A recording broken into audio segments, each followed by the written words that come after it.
Good morning, everyone. This is Dr. Sumithra Devi, Assistant Professor, Department of Computer Applications, Shift 1, Sri Krishna Swami College for Women. Today's topic is about control structures. Control structures can be considered as the building blocks of any computer program, and these control structures are used to alter the execution of the program, and these commands enable the program to take decision whether to follow the program flow or not. There are different types of control structure. First one is the sequence structure, selection structure, and the looping structure. Sequence structure. These are the straight line paths which will be executing in a sequence. As the name suggests, it follows a serial or sequential flow in which the flow depends on the series of instructions given to the computer. In a sequence control structure, the action will be executed in an order in which it has been given. Unless new instructions are given, the modules are executed in the obvious sequence. The next one is the selection structure, and here there might be so many branches which are to be taken, and the selection depends on the condition in which the program is given. It simply involves a number of conditions or parameters which decides which part has to be taken or which flow of control has to be executed. The instructions which we use has a different type of logic known as conditional structure. In this figure, a condition is given, and if the condition is true, the action 2 statement will be executed, and if it is false, action 1 set of statements will be executed. The next one is the loop structure. It involves a repetition of set of activities until a condition is satisfied. The iteration logic employs a loop which involves a repeated set of statements followed by a module, and this is the body of the loop. In this flow chart, first immediately the program is started, it executes a condition, and if that particular condition is satisfied, then a set of statements which will be executed, and the iteration will again goes on with an increment or a decrement value, and if the condition is not satisfied, it comes out of the loop. The next one is the decision making control structures. A set of instructions or statements that is executed when a particular condition is true and ignored when the condition is false is called decision making or decision control structure. It is used to execute a particular section based on the condition. A condition is an expression that will be either true or false. The types of decision making structures includes if statement, if else statement, nested if statements, if else if ladder, and switch statements. Now we are going to see about if statement. If statement is the most simple and very frequently used set of decision making statement. It is used to decide whether a certain block or statement can be executed or not. If the condition is true, then the block of statement is executed. If not, then it is not executed.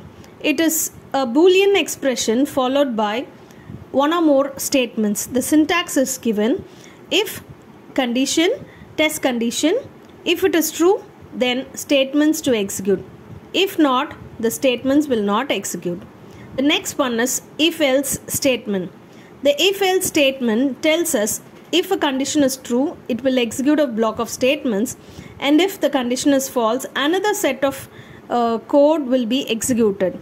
We can use the else statement with if to execute a block of code, and when the condition is false.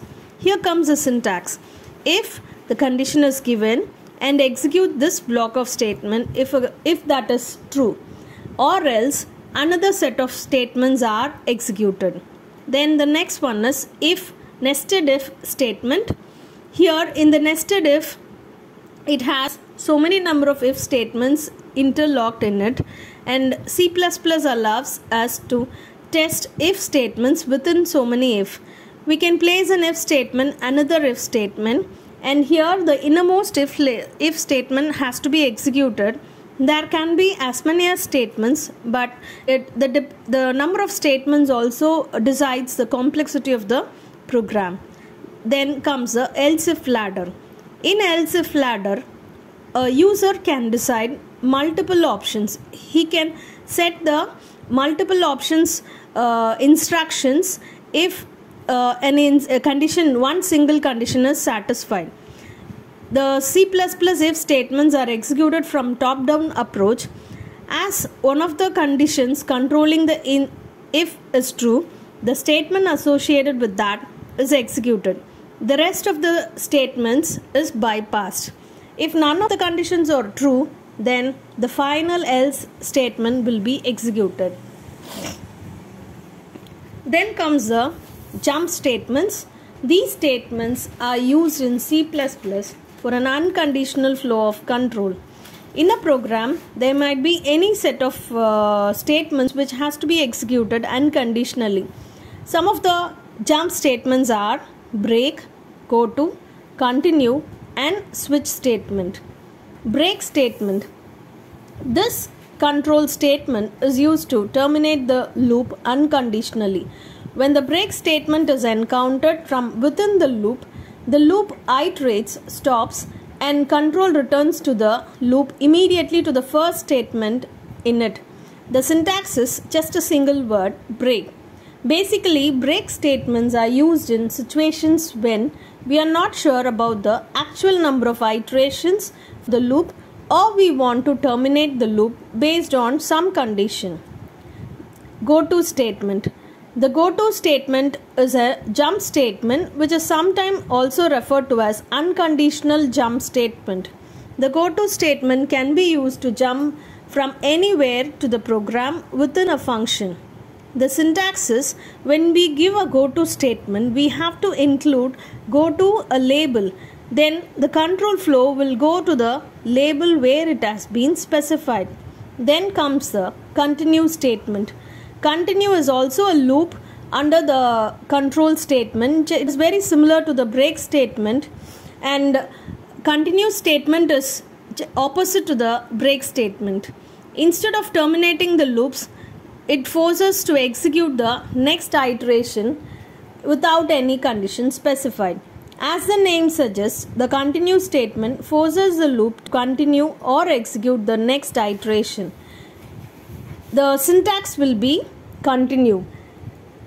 Then comes the switch statement. Switch case statements are a substitute for long if statements that compare a variable to several integral values. The switch statement is a multi-way branch statement. It provides an easy approach to dispatch execution to different parts of code based on the value of the expression. This control statement allows a value to change the control of execution.